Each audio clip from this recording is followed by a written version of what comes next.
tout le monde, j'espère que vous allez bien, j'espère que tout se passe bien chez vous. Je suis ravie de vous retrouver dans cette nouvelle vidéo. Mais tout d'abord, pour toi qui arrives pour la première fois, si tu n'es pas encore abonné dans ma chaîne, n'hésite pas à t'abonner juste là. C'est important, cliquez sur la cloche de notification.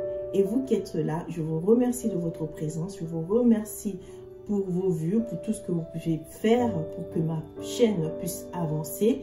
Et un petit rappel, ce qui est plus important, tout liker, mettre les pouces bleus pour que la vidéo puisse être propulsée au-delà des autres. Donc voilà ce que je peux vous demander. Aujourd'hui, nous allons parler du 50-50 dans un couple. Ceci est possible, ceci existe vraiment. So, c'est parti. Alors, pour commencer, du 50-50 dans un couple, ceux qui habitent dans la même maison, ceux qui ont plus ou moins déjà des enfants ou pas encore les enfants. Selon ma petite expérience, selon ma petite vie, parce que je ne connais pas tout, j'apprends tous les jours et de ce que j'entends, je peux quand même en dire quelque chose. Aujourd'hui, je m'arrête pour vous le faire partager, pour que vous aussi, à votre tour, vous puissiez me dire sur les commentaires ce que vous en pensez, comment est-ce que vous gérez cela. De ce que je sais, c'est que l'homme ne fera jamais le travail de la femme et que la femme ne fera jamais le travail de l'homme. Dans le sens où la parole de Dieu dit que nous sommes chrétiens, l'homme mangera à la sueur de son front et ainsi que la femme affrontera avec douleur. Une femme sage bâtit sa maison, l'insensé la renverse par ses propres mains.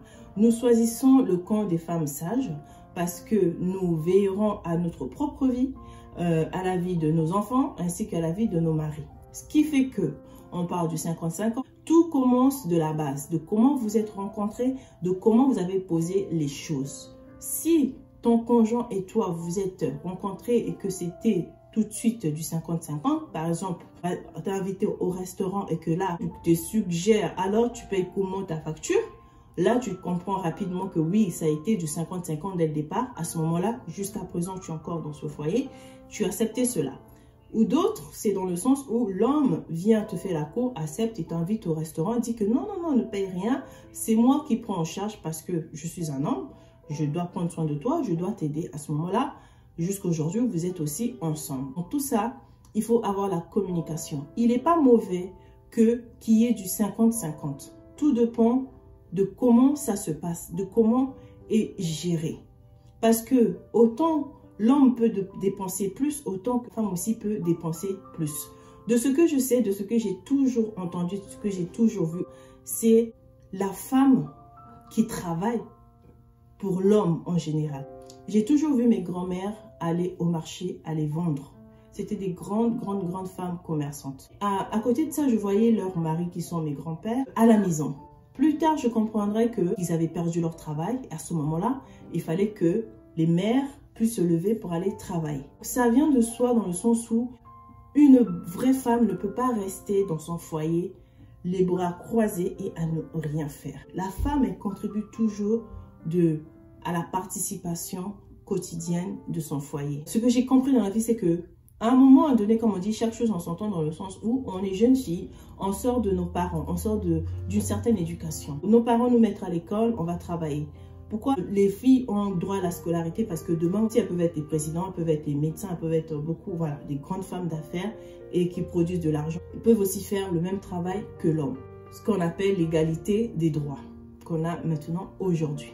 Mais est-ce que cela nous empêche de rester à notre place aussi de femme en tant que femme, de ne plus être la femme que Dieu demande que nous puissions être?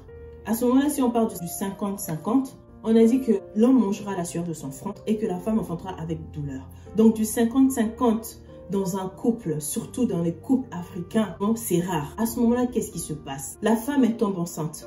Comment elle va faire pour subvenir aux besoins? Ou même, admettons que la femme, parce qu'en général, les femmes africaines, quand elles se mettent dans ce principe de 50-50, ça dépend de comment elles gèrent ça. Mais rares sont celles qui le gèrent bien.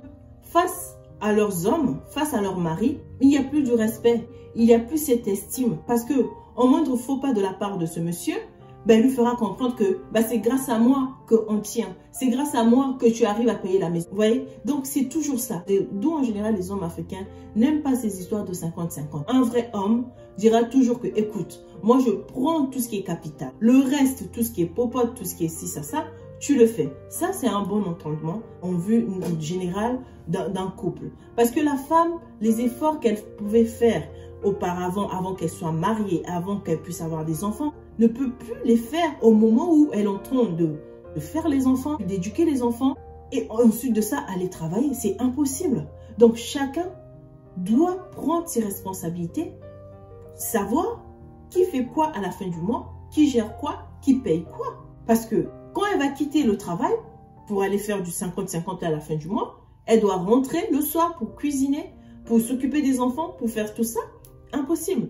À moins que tout soit du 50-50 du début jusqu'à la fin financièrement, jusqu'à l'éducation des enfants. Là, il n'y a aucun problème. Mais si c'est la femme qui doit ramener l'argent, parce que 50-50 dans les grosses factures, il faut me donner ta part, moi aussi je vais rajouter ma part, je vais faire. Non, et que je conseille aux femmes de toujours travailler. L'argent qu'elle travaille, c'est son argent pour ses enfants ainsi que pour sa famille. Parce que la femme telle qu'elle est, elle dépense autant plus que l'homme. L'homme va payer, admettons, une maison de 1600 $. La femme, elle sera prête à dépenser au moins 1000 $ dans le mois. Il y a des factures, des petites factures par-ci par-là, les imprévus des enfants, les vêtements des enfants, la nourriture de la maison. La femme, elle prend cela en compte.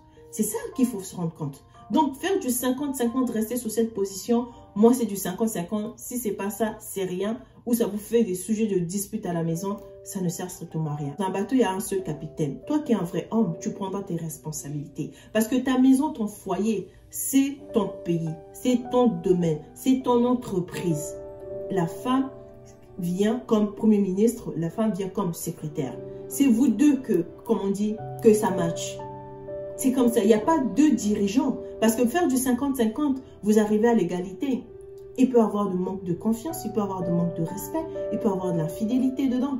Dans le sens où, mais qu'est-ce qu'il va me faire? Où est-ce qu'il va m'emmener? Parce que sans moi, si moi je ne donne pas ma participation, il ne peut rien faire. Il y a ce manque de soumission. La soumission, c'est pas dire que je n'ai rien à dire, je me tais. Non, soumission vient avec tout ce désir-là. Mon mari me donne un coup de main, mon mari me fait ci, fait ce que lui doit faire en ce moment-là. D'où il y a des variations de temps, il y a des variations de période où la femme, elle passe automatiquement, surtout quand tu es une femme, tu commences à faire des enfants. Tu es obligé de t'arrêter à un moment donné pour regarder l'éducation de tes enfants. Parce que si tu ne le fais pas, cela, c'est pas ton mari qui viendra le faire. D'où un moment, nous stagnons. Ça ne veut pas dire que nous ne sommes plus productifs, mais juste que nous sommes rattrapés par cette vie réelle qui sont les enfants, qui sont, c'est la vie. Et dans cette période-là, il ne faut pas s'oublier à se chercher ou à construire ou à bâtir. Même si tu avais signé un contrat de travail, mais ce contrat de travail-là, tu ne pourras pas le respecter vraiment comme il se devrait, comme tu le faisais auparavant, parce que tu as d'autres charges que tu dois répondre. D'où on rééquilibre notre plan professionnel, on regarde ce qu'on peut entreprendre. Même si tu es avocate, tu es ci, tu es ça, c'est difficile. À ce moment-là, la femme ne doit pas rester sur ses acquis. Elle doit toujours continuer à chercher, à vouloir développer un business. Laissons les hommes à leur place. Nous les femmes, nous sommes là pour les aider. Quand dans un foyer, il n'y a pas encore des enfants, là, il n'y a pas de raison. Nous devons travailler au maximum pour pouvoir mettre le fonds nécessaire qu'il faudra qu'une fois que vous commencez à faire des enfants, là, vous pouvez, comme on dit, la femme peut rester plus ou moins tranquille, un peu en assurance en disant que bon, j'ai assez travaillé, mon mari aussi, il est encore dans son travail, on a des économies de côté. Dans ce cas-là, c'est bon, vous pouvez gérer. Celui qui prend la grande partie, celui qui prend les petites popotes, comme on dit, l'argent de popote, la nourriture, c'est toujours la femme qui le fait, même si c'est l'homme qui dit que non, c'est moi qui va faire les courses, mais on finit toujours par sortir pour repartir dans le même magasin pour acheter ce qui manque. Parce qu'on dépense toujours autant que l'homme aussi, quand on voit bien. Donc, parler du 50-50, c'est vraiment quelque chose pour moi, ça dépend de couple, ça dépend de votre engagement, ça dépend de comment vous avez commencé votre début de relation, de comment vous êtes, comme on dit, organisé. Vous voyez? Donc là aussi, ça demande de la communication. Quand il y a ce genre de problème, il y a vraiment de communication. Donc les finances dans un couple, c'est vraiment la communication. Parce que faut dissocier les deux choses, l'amour et l'argent. L'amour, c'est l'amour. L'argent, c'est l'argent. On ne mélange pas l'amour et l'argent. Quand on vient mélanger l'amour et l'argent, c'est là où on n'arrive plus à parler. C'est là où on a des craintes. C'est là où on ne fait plus les demandes à son conjoint. C'est là où on ne lui explique plus les choses. C'est là où on ne voit pas le danger peut-être qui pourra nous arriver. Nous ne mélangeons pas les deux ensemble. J'espère que j'étais assez claire. Pour moi, personnellement, même si ces couples-là qui marchent de 50-50, à un moment donné, ça ne tient plus. Dans le sens où la nature ne permet pas, en fait. Comme on dit, il y a un arrêt tôt ou tard dans la vie d'une femme. Vraiment, un vrai couple qui vit dans la même maison, on ne peut pas parler de 50-50. Parce qu'à un moment donné, non, ça ne tiendra pas. Il y aura toujours une fin par rapport au parcours de la femme. Vous voyez, la femme vient compléter l'homme, vient aider l'homme. Parce que les couples qui marchent en 50-50, c'est ceux-là aujourd'hui qui divorcent, qu'on se dise des choses. On va dire que oui, les Européens, les Occidents, ils font comment? Les Occidents, ils vont se marier aujourd'hui, dans 2-3 ans, ils sont divorcés. Il faut laisser la place à l'homme. Le plus important, les choses que, comme on dit, qu'on voit aujourd'hui, c'est qu'on a du mal à laisser la place à l'homme. Laisser la place à l'homme, ça ne veut pas dire que nous sommes faibles devant eux, que nous ne pouvons rien dire. Non. Laisser la place à l'homme, c'est dans le sens où fais ce que toi tu peux faire. À ce moment où ce que tu ne peux pas faire, moi je viens compléter. Parce que j'ai d'autres charges ici avec moi. Vous voyez? Même dans la même maison. Parce que j'ai d'autres charges. Toi, quand tu sors le matin, ce qui se passe derrière, c'est moi. Parce qu'on arrive dans une période où une femme doit faire des enfants. Il y a une procréation dans un foyer, il y a des enfants qui sont là. Après, on dira que oui, il faut voir le nombre des enfants, etc. et tout. Mais on est confronté à ça tôt ou tard. La vie est celle-ci. Soit tu dis que tu ne veux pas des enfants, tu te coupes les trompes, tu ne te maries pas, ou tu ne fais pas des enfants, ou tout simplement, non, non, non, moi tout ça c'est trop contraignant, je ne fais pas des enfants. Il y a aussi des couples comme ça qui vivent comme ça. C'est un choix. Mais celle qui fait un choix d'être avec un mari, d'être dans un mariage, il y a le mariage, il y a des enfants à faire, il y a l'éducation des enfants et il y a toutes ces choses-là derrière qui s'ensuivent que c'est une réalité et ça vient face à nous et on est confronté à ça. À ce moment-là, il faut beaucoup de communication, il faut qu'il y ait beaucoup de commun accord, beaucoup d'écoute de l'autre. Et puis, dans les finances surtout, donc on parle de finances, on est dans le sujet de finances, ne quittons pas le sujet. Donc, les finances sont vraiment, comme on dit, vraiment mis à rude épreuve, d'où il faut faire confiance à son conjoint, vice-versa. Celui qui va pour travailler tous les jours et celle qui reste à la maison, qui prévoit aussi, qui cherche aussi à construire, à développer un business.